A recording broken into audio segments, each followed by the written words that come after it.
Hello everyone. आज हम लोग क्लास 10th में चैप्टर 4 करेंगे क्वाड्रेटिक इक्वेशंस। तो चलिए शुरू करते हैं क्वाड्रेटिक इक्वेशंस। ओके, तो पहले जानते हैं थोड़ा सा पॉलिनोमियल के बारे में जानते हैं, ठीक है। फिर क्वाड्रेटिक पॉलिनोमियल के बारे में बताएंगे वहाँ से। तो पहले देखते हैं कि पॉलिनोमियल क्या होता है हमारे पास। पॉलिनोमियल, ठीक है। तो पॉलिनोमियल को जैसे मान लेते हैं कि कोई एक्स में पॉलिनोमियल है तो उसको डिनोट हम लोग कुछ इस तरीके से करते हैं, पी एक्स से, ठीक है। और वो जनरल जो फॉर्म होता है पॉलिनोमियल का वो कुछ ऐसा होता है, A naught plus A1x plus A2x² plus A3x³ and so on plus AN x⁴n। यहाँ पे हमारे पास A1 A2 A3 जो है, A1 A2 A3 A4, ये सारे जो नंबर्स हैं वो R से बिलोंग करेंगे, हमारे पास रियल नंबर होंगे हमारे पास। और इसमें एक चीज़ और हम लोग डिफाइन करते हैं जिसको क्या कहते हैं, क्या, डिग्री। अच्छा, n के बारे में पहले जान लेते हैं कि जो इसका एक्सपोनेंट होगा, यहाँ पे देखो ये हमने क्या बोला कि ये हमारे पास रियल नंबर्स या ये सारे के सारे कांस्टेंट्स होंगे हमारे पास। ये जितने भी होंगे ये सारे क्या होंगे हमारे पास, कांस्टेंट होंगे। अच्छा, फिर यहाँ पे वेरिएबल क्या है हमारे पास, x। यहाँ पे हमारे पास वेरिएबल क्या है, वेरिएबल जो है वो x है। अच्छा, इसमें देखा जाए तो x का जो एक्सपोनेंट है उसको क्या बोलेंगे, 2। एक्सपोनेंट ऑफ x जो है यहाँ पे हमारे पास, एक्सपोनेंट ऑफ x जो है वो कितना हमारे पास, 2 है। तो एक पॉलिनोमियल में हमारे पास डेफिनेशन ये होता है कि जो एक्सपोनेंट होना चाहिए वेरिएबल का वो एक होल नंबर होना चाहिए। तो उसके बारे में लिख लेते हैं कि exponent of variable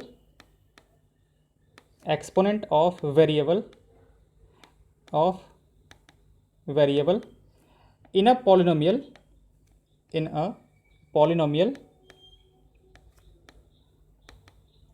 should be a whole number, एक होल नंबर होना चाहिए। क्या, x का जो एक्सपोनेंट होना चाहिए। होल नंबर का मतलब ये है कि हम जैसे मान लेते हैं कि पावर में जो एक्सपोनेंट की बात करें कि एक्सपोनेंट ये हो सकता है कि नहीं हो सकता है, तो एक्सपोनेंट मान लेते हैं 3 रखते हैं, तो 3 चलेगा, हाँ बिल्कुल चलेगा क्योंकि ये होल नंबर है हमारे पास। -3 चलेगा क्या, नहीं, -3 नहीं चलेगा।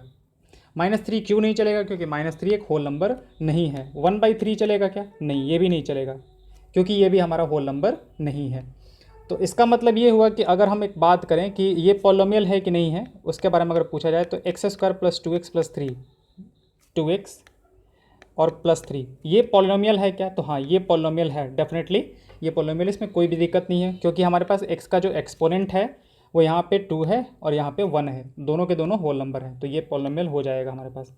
अगर हम ऐसा बात कर लेते हैं कि x² और प्लस √3x और +5 ये क्या पॉलिनोमियल है, तो डेफिनेटली ये भी पॉलिनोमियल है। लगता है कि ये नहीं होना चाहिए, तो देखो हमने कंडीशंस किस पे बोला था कि वेरिएबल का जो एक्सपोनेंट होना चाहिए वो होल नंबर होना चाहिए। तो यहाँ पे कितना है, यहाँ पे 2 है, यहाँ पे 1 है, होल नंबर है डेफिनेटली, ठीक है। तो ये भी एक पॉलिनोमियल है।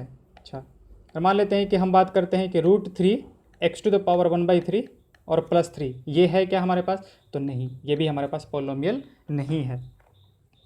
ओके, और बात कर लेते हैं जैसे 1/x + 2 + 3x ये पॉलिनोमियल है क्या हमारे पास, नहीं, ये भी पॉलिनोमियल नहीं है। ऐसे अब यहाँ पे लगेगा कि x का एक्सपोनेंट तो 1 है तो होना चाहिए, नहीं, इसको आप अगर ध्यान से देखो तो ये x⁻⁻1 लिखा जा सकता है ना, इसको जब ऊपर लेके जाएंगे तो, और प्लस का 2 और +3x, तो देखो x का एक्सपोनेंट जो है वो निगेटिव है, हम लोग ऊपर में देखेंगे, तो ये हमारे पास पॉलिनोमियल अगेन नहीं है। तो आई होप कि पॉलिनोमियल के बारे में आपको समझ में आ गया होगा। अच्छा, फिर और बात करते हैं कि जैसे मान लेते हैं कि एक पॉलिनोमियल ले लिया हमने, px = 5x³ + 2x² + 3x + 8 ये एक पॉलिनोमियल है हमारे पास। तो इसको जो है, ये जो 5 है, 2 है, 3 है और ये 8 जो है, इन सबको हम लोग क्या कहते हैं, कोफिशिएंट कहते हैं। तो 5 किसका कोफिशिएंट है, ये देखो 5x³ का कोफिशिएंट है, तो हम लोग कहेंगे कि कोफिशिएंट ऑफ x³ जो है हमारे पास वो यहाँ पे कितना है, 5 है। कोफिशिएंट ऑफ, अगर x² के बारे में बात किया जाए कि x² का कोफिशिएंट कितना है, तो 2 है।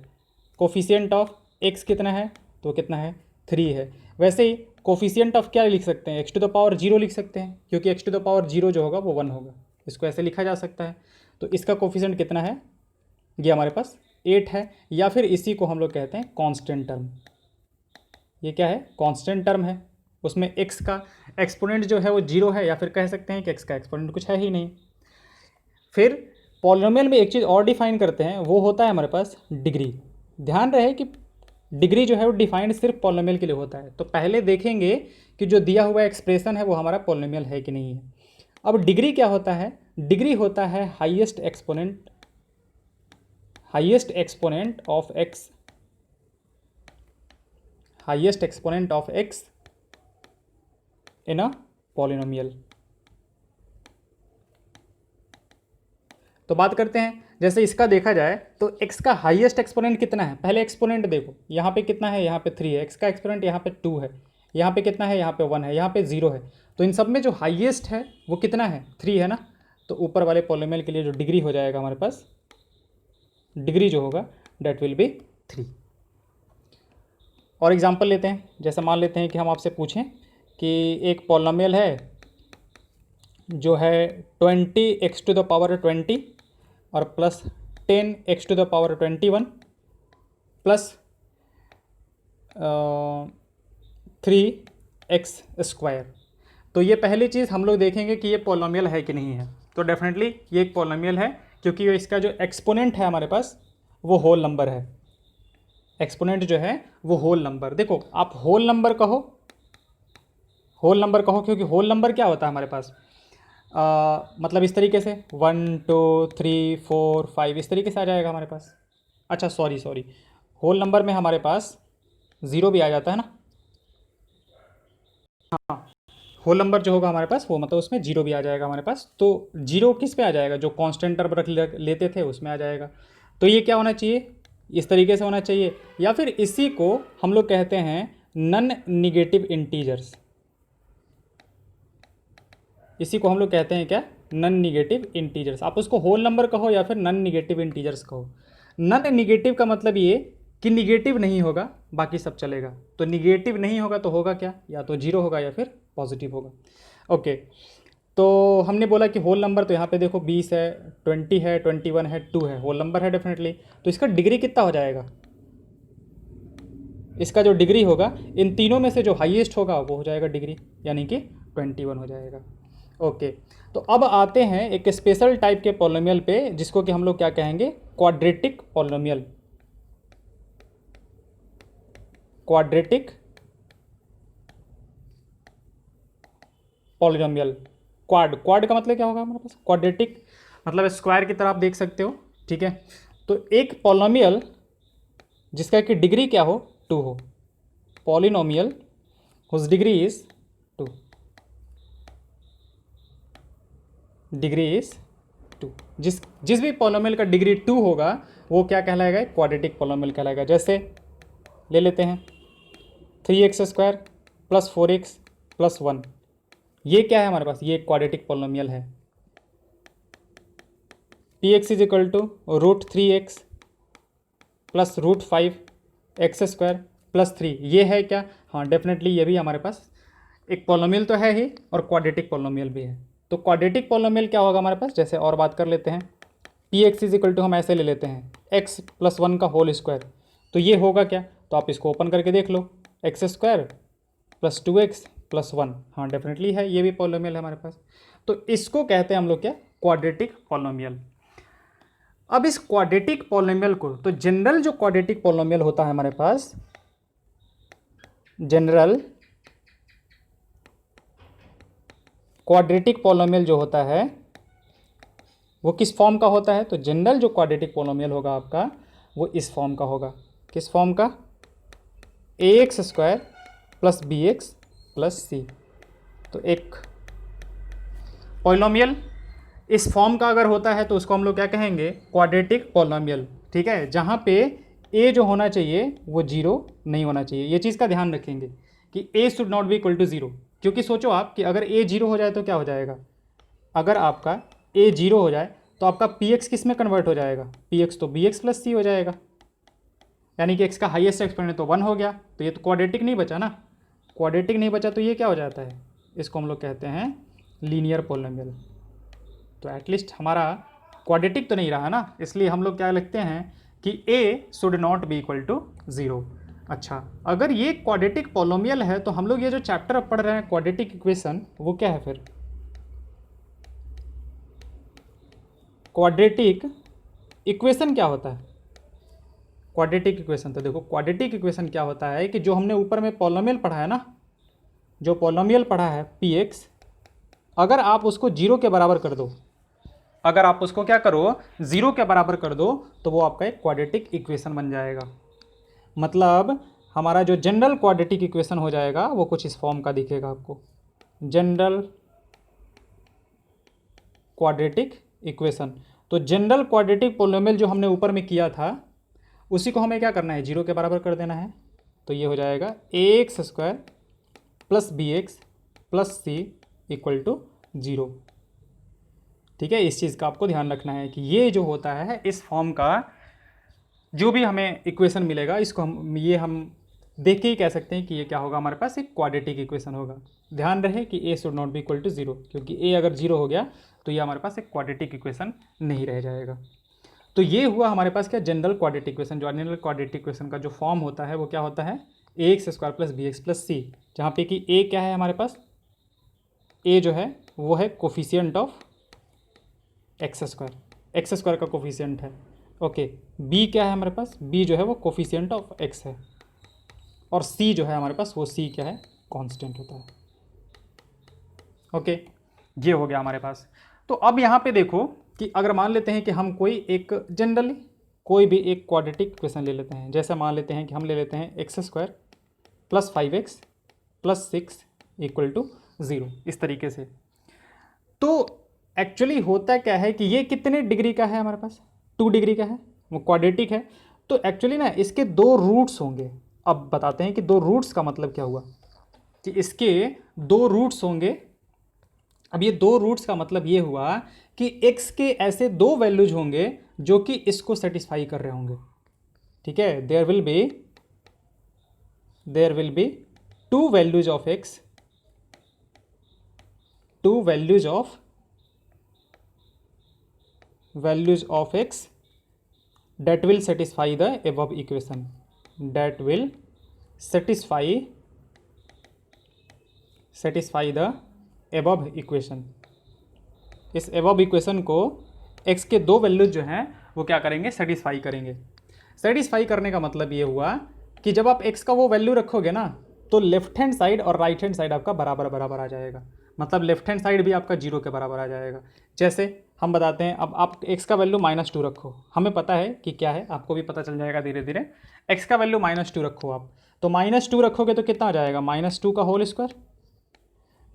होल स्क्वायर, प्लस 5 टाइम्स कितना, -2 और plus 6, this will be equal to what, ये आपका आ जाएगा 4 -10 और प्लस 6, कितना आ गया आपका, 0 आ गया।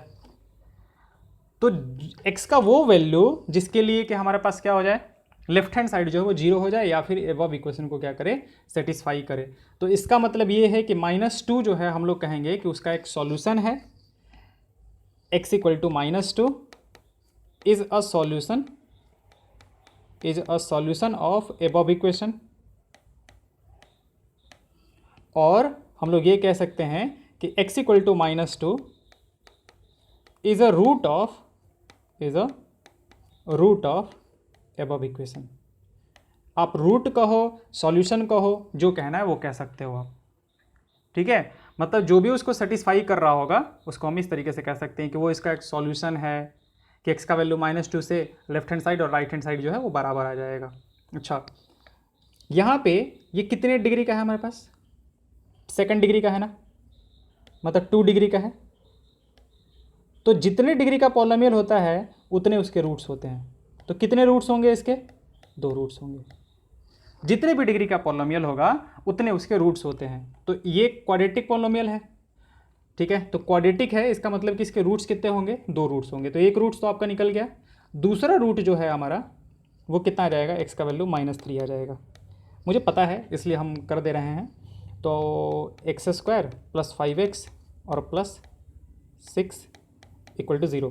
तो अब आप क्या करो, x का वैल्यू -3 आप डाल के यहाँ पे देखो, तो -3 का होल स्क्वायर प्लस 5 टाइम्स कितना -3 और plus 6, this will be equal to what, ये हो गया 9 आपका, ये हो जाएगा माइनस का 15 और प्लस का 6, वैल्यू कितना आ जाएगा आपका 0। तो हम अगेन यहाँ से क्या कहेंगे कि x equal to -3 is a solution of above equation और इसी को हम ऐसे कहेंगे कि x equal to -3 is a root of above equation. ठीक है, क्या है कि ये उसका क्या है, रूट है। तो फाइनली हम लोग ऐसे कह सकते हैं ना कि X square plus 5x plus 0 equal to 0 के दो रूट्स आ गए हमारे पास। कौन कौन से रूट आए, एक तो -2 आया और एक -3 आया। अब आप x का कोई भी वैल्यू उठा के डाल दो ना, इनके अलावा ये आपका कभी भी 0 नहीं हो सकता है। ये x का वैल्यू आप -2 और -3 के अलावा कुछ भी डाल दो, ये आपका कभी भी 0 नहीं होगा, क्योंकि हमने बोला था कि अगर एक क्वाड्रेटिक पॉलिनोमियल है तो उसके दो ही रूट्स होंगे, और वो आपके दो रूट्स हमने निकाल लिए हैं, -2 और -3। अब -2 और -3 के अलावा आप कुछ भी डाल दोगे यहाँ पे, उसको सेटिस्फाई नहीं करेगा ये। ओके, तो ये हो गया हमारे पास उसके रूट्स के बारे में। ठीक है, जहाँ पे कि ये क्या कर रहा है, वो इसको सेटिस्फाई कर रहा होगा। तो देख लेते हैं, देखो क्वाड्रेटिक इक्वेशन के बारे में। जैसे कुछ दे के रखा है, हमें क्या करना है उसको कि मैथमेटिकली क्वाड्रेटिक फॉर्म में उसको मतलब एक्सप्रेस करके बताना है। देखो, John and Jivanti together have 45 marbles. Okay, तो हम इस चीज़ को एग्जांपल है, उस चीज़ को हम क्वाड्रेटिक फॉर्म में एक्सप्रेस करेंगे। देखो, John and Jivanti together have 45 marbles, both of them lost 5 marbles each, and the product of the numbers of marbles now they have is 124. We would like to find out how many marbles they each had to start with. ठीक है, okay, देख लो कौन कौन से हैं, नाम क्या है, जॉन एंड जीवांती। देखो, ये मान लेते हैं कि ये है जॉन, और जॉन के पास मान लेते हैं कि x मार्बल्स हैं। जॉन के पास क्या है, x मार्बल्स हैं। ओके, और जीवांती के पास कितने मार्बल्स हैं, जीवांती के पास कितने मार्बल्स हैं, क्योंकि दोनों के पास टोटल मिला के 45 मार्बल्स हैं, तो जीवांती के पास कितने मार्बल्स हो जाएंगे, 45 माइनस x मार्बल्स। ये इनिशियली दोनों के पास थे। अब हुआ क्या, both of them lost 5, both of them lost 5, 5 को लॉस्ट कर दिया। तो 5 को लॉस्ट किया तो जॉन के पास बचा कितना, जॉन के पास कितना बच जाएगा, x माइनस का 5 मार्बल्स। और जीवांती के पास क्या बचेगा, जीवांती के पास पहले से 45 माइनस x था, अब इसमें से 5 घटा देंगे हम लोग, ये मार्बल्स इसके पास बच गए। तो अब क्वेश्चन को वापस से आप देखो तो कह रहा है ना कि and the product of the numbers of the marbles they now have is 124। तो अब ये क्या है, ये उनके पास अब है, नाउ दे हैव, जॉन के पास x माइनस 5 मार्बल्स, जीवांती के पास इतने मार्बल्स हैं। तो अब उसने बोला है ना कि जो बचा हुआ है ना उसका प्रोडक्ट जो है, यानी कि x माइनस 5 और माइनस ये कितना हो जाएगा 40 माइनस का x, इन दोनों का जो प्रोडक्ट है वो 124 के बराबर है, 124 के बराबर है। तो अब आप इसको थोड़ा सा सॉल्व करो तो देखो क्या आ जाएगा, x को 40 से मल्टीप्लाई करोगे तो 40x, फिर x को माइनस x से मल्टीप्लाई करोगे तो माइनस का x स्क्वायर, फिर 5 को इससे मल्टीप्लाई करोगे तो माइनस का 200, फिर माइनस इसको मल्टीप्लाई करोगे तो कितना आ जाएगा आपका 5x आ जाएगा, इज इक्वल टू कितना 124। एक्स स्क्वायर को अगर हम उस साइड लेके चले जाते हैं तो आपका एक्स स्क्वायर माइनस का 45x और प्लस 200 को इससे में जोड़ोगे तो 324 इक्वल टू 0। ये देखो तो क्या बन गया, ये क्वाड्रेटिक इक्वेशन बन गया ना। तो इसका मतलब कि इस रियल लाइफ प्रॉब्लम को जो हमारे पास था ना, इस रियल लाइफ प्रॉब्लम को हम लोग क्वाड्रेटिक इक्वेशन के देखो हेल्प से पता कर सकते हैं कि हाँ उनके पास इनिशियली कितने मार्बल्स थे क्वाड्रेटिक इक्वेशन का। अब इसके जो रूट्स होंगे वो सॉल्यूशन हो जाएगा हमारे पास, roots will be the number of marbles they है। मतलब यहाँ से जब इसको आप सॉल्व करोगे तो x का वैल्यू निकल के आ जाएगा। इसको सॉल्व करने के बारे में हम लोग आगे सीखेंगे। अभी आप क्वाड्रेटिक इक्वेशन बनाना सीखो कि देखो रियल लाइफ एग्जांपल था हमारे पास, हमने उसको क्वाड्रेटिक इक्वेशन में कन्वर्ट कर दिया। अब इस क्वाड्रेटिक इक्वेशन का जो सॉल्यूशन होगा उस सॉल्यूशन से हम लोग पता लगा सकते हैं कि जॉन एंड जीवांती के पास कितने मार्बल्स इनिशियली थे। ओके, तो ये आपका कितना आ जाएगा, X square minus 45x plus 324। एक और देखो एग्जाम्पल दिया हुआ है, a cottage industry produces a certain number of toys in a day, the cost of production of each twice found to be 55 minus the number of twice produced in a day. On a particular day the total cost of production was ₹750. We would like to find out the number of twice produced on that day. Okay, certain number of twice in a day मान लेते हैं। Second example है, let the company produces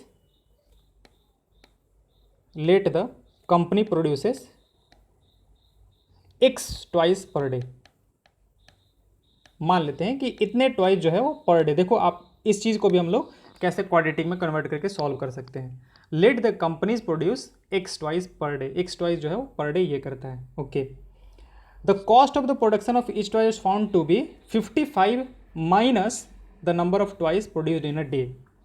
okay, तो cost of a toy कितना हो जाएगा हमारे पास,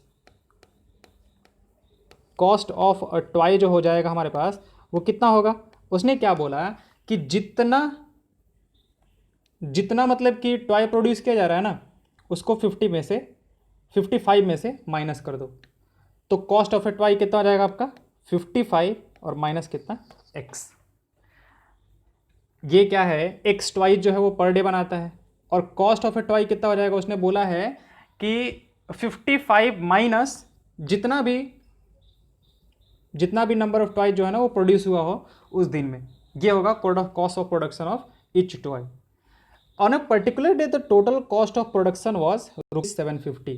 अब क्या बोला है, देखो एक्स टॉय आप पर डे बना रहे हो और कॉस्ट ऑफ टॉय, एक टॉय का जो कॉस्ट है वो इतना है, तो जब नंबर ऑफ टॉयज़ को हम उसके कॉस्ट से मल्टीप्लाई कर देंगे तो टोटल नहीं आ जाएगा क्या 750। उसने बोला है ये एक्स टॉयज़ पर डे आप बना रहे हो और एक टॉय का दाम इतना है, कॉस्ट पड़ रहा है, तो टोटल कितना हो जाएगा। जैसे मान लेते हैं कि हम 5 टॉयज़ पर डे बनाते हैं और एक टॉय का कॉस्ट जो है वो ₹2 पड़ रहा है, तो आपका टोटल कैसे निकल जाएगा, 5 को 2 से मल्टीप्लाई करोगे तो ₹10 पड़ेगा आपका। तो वही चीज़ कि एक्स टॉयज़ पर डे बना रहा है और हर एक का कॉस्ट जो है वो इतना है, तो वो बोला है कि ये 750 के बराबर है। अब आप इसको देख लो, थोड़ा सा सॉल्व करोगे तो 55x minus X square equal to कितना 750, यानी कि एक्स स्क्वायर माइनस 55x और प्लस का 750 इक्वल टू 0। देखो आपका फिर से एक क्वाड्रेटिक बन गया हमारा। अब यहाँ से x का वैल्यू हम लोग निकालेंगे तो हमारा पता चल जाएगा कि ट्वाई कितना बना है, और अगर ट्वाई पता चल गया यानी कि x का वैल्यू पता चल गया तो कॉस्ट भी निकल के आ जाएगा कि कॉस्ट कितना है एक ट्वाई का। तो क्वाड्रेटिक से देखो रियल लाइफ के प्रॉब्लम्स को हम लोग कितनी ईजिली तरीके से सॉल्व कर सकते हैं। ओके, ये हो गया आपका, कितना आएगा this one X square minus 55x। अब इसने कहा है कि check whether the following are quadratic equation, x plus minus 2 का whole square plus 1। Example number 2 का जो पहला क्वेश्चन है क्या कह रहा है, x माइनस 2 का whole square plus 1 equal to 2x minus 3 plus 1 equal to 2x minus 3। अब हमें ये बताना है कि ये क्वाड्रेटिक है कि नहीं। देख लेते हैं थोड़ा सा सिंप्लीफाई करके पहले इसको।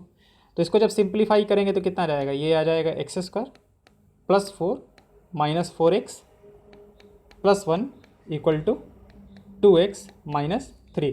अगर सॉल्व किया जाए तो this one will be X square minus 4x है, माइनस का 2x माइनस 6x आ जाएगा हमारे पास, और 5 में से 3 और ऐड हो जाएगा तो 8 इक्वल टू 0।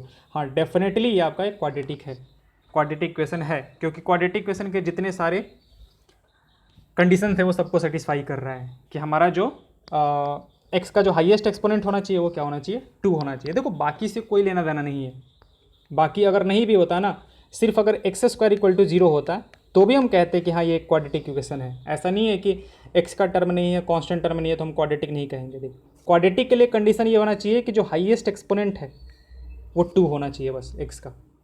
ठीक है, तो ये भी एक क्वाड्रेटिक है। दूसरा ले लेते हैं, दूसरा एग्जाम्पल, सेकेंड एग्जाम्पल देखो क्या कह रहा है, X times X plus one plus eight, X times X plus one plus eight is equal to X plus two X minus two, X plus two times X minus two. Okay, अब ये कह रहा है कि ये quadratic है कि नहीं है, आप ये बताओ। तो ठीक है, हम सॉल्व कर लेते हैं, थोड़ा पता चल जाएगा। X square plus X multiply कर दिया plus eight is equal to ये A plus B A minus B, तो A square minus B square वाला फॉर्मूला लग जाएगा हमारा। यहाँ से देखो एक्स स्क्वायर और एक्स स्क्वायर ही कैंसिल आउट हो गया, तो ये क्या बन गया, एक्स प्लस 12 इक्वल टू 0। ये क्वाड्रेटिक है क्या? नहीं, नहीं है ये क्वाड्रेटिक, क्योंकि अब ये एक लीनियर बन चुका है, ये एक लीनियर इक्वेशन है, ये जो है वो लीनियर है ना कि क्वाड्रेटिक है, क्योंकि एक्स का जो हाईएस्ट एक्सपोनेंट है वो वहाँ पे कितना है, 1 है। 2 होता तब ये क्वाड्रेटिक होता, 1 है, क्वाड्रेटिक नहीं होगा। थर्ड क्वेश्चन करते हैं हम लोग। थर्ड है X times 2x plus 3, X times 2x plus 3 equal to X square plus 1, X square plus 1। Okay, करते हैं। तो ये कितना हो जाएगा, 2x स्क्वायर प्लस कितना 3x equal to X square plus 1। अब एक्स स्क्वायर को इधर लेके आएंगे तो एक घट जाएगा, तो एक्स स्क्वायर प्लस 3x और 1 को इधर लेके आएंगे तो -1 इक्वल टू 0। क्वाड्रेटिक है क्या? हाँ बिल्कुल है, क्योंकि x का हाईएस्ट एक्सपोनेंट हमें 2 दिख रहा है, तो बिल्कुल क्वाड्रेटिक इक्वेशन है ये। फोर्थ की बात करते हैं। तो फोर्थ कह रहा है आपका x प्लस 2 का whole cube is equal to x cube minus 4, X plus 2 का whole cube equal to x cube minus 4। अब देखो यहाँ से पावर दिख रहा है 3, तो देखने से ये क्या लगेगा, पावर 3 वाले को हम लोग क्यूबिक कहते हैं, क्यूबिक इक्वेशन। तो ये क्यूबिक इक्वेशन टाइप दिख रहा है, लेकिन देखते हैं कि रियली में है क्या ये क्यूबिक। तो हम यहाँ पे ए प्लस बी का होल क्यूब वाला फॉर्मूला लगाएंगे। तो ए प्लस बी का होल क्यूब हमारे पास क्या होता है, A cube plus 3 square B plus 3 square और प्लस बी क्यूब। तो कितना आ जाएगा हमारे पास, ए क्यूब, ए का काम x कर रहा है और b का काम 2 कर रहा है, तो A cube plus 3 square b plus 3 square plus B cube यानी कि 2 का क्यूब, तो कितना जाएगा 8 is equal to x cube minus 4। अब एक्स क्यूब और एक्स क्यूब जो है वो आपका कैंसिल आउट हो गया, तो ये कितना जाएगा 6x स्क्वायर प्लस कितना 12x और ये कितना जाएगा प्लस का 12 इक्वल टू 0। तो आप इसको चाहो तो वैसे छोड़ दो या फिर 6 को कॉमन ले लो, 6 को कॉमन लोगे X square plus 2x plus 2 equal to 0, और अगर 6 को ले जाकर उधर आप डिवाइड कर दो तो ये आपका बचेगा X square plus 2x plus 2 equal to 0। तो ये क्वाड्रेटिक है क्या? हाँ बिल्कुल, बिल्कुल क्वाड्रेटिक है, क्योंकि x का हाईएस्ट एक्सपोनेंट जो है हमारे पास वो कितना है 2 है। तो ये भी हमारे पास एक क्वाड्रेटिक इक्वेशन है। ध्यान रखें, क्वाड्रेटिक पॉलिनोमियल नहीं कहेंगे, यहाँ पे अगर इक्वलिटी लगा दिया गया ना, इक्वल टू 0 कर दिया गया, तो ये क्वाड्रेटिक इक्वेशन बन गया हमारे पास, ये क्वाड्रेटिक पॉलिनोमियल नहीं है। तो आपका देखो क्या है, ये हमारे पास पहला वाला क्वाड्रेटिक है हमारे पास, ठीक है, दूसरा वाला क्वाड्रेटिक नहीं है, थर्ड वाला भी आपका क्वाड्रेटिक है, और आपका फोर्थ जो है वो भी एक क्वाड्रेटिक है। ठीक है, तो अब एक्सरसाइज 4.1 है, तो 4.1 को हम लोग नेक्स्ट वीडियो में कवर करेंगे। Thank you. हम इसका PDF जो है वो डिस्क्रिप्शन लिंक में डाल देंगे, तो आप वहाँ से PDF डाउनलोड कर सकते हो। Okay, thank you.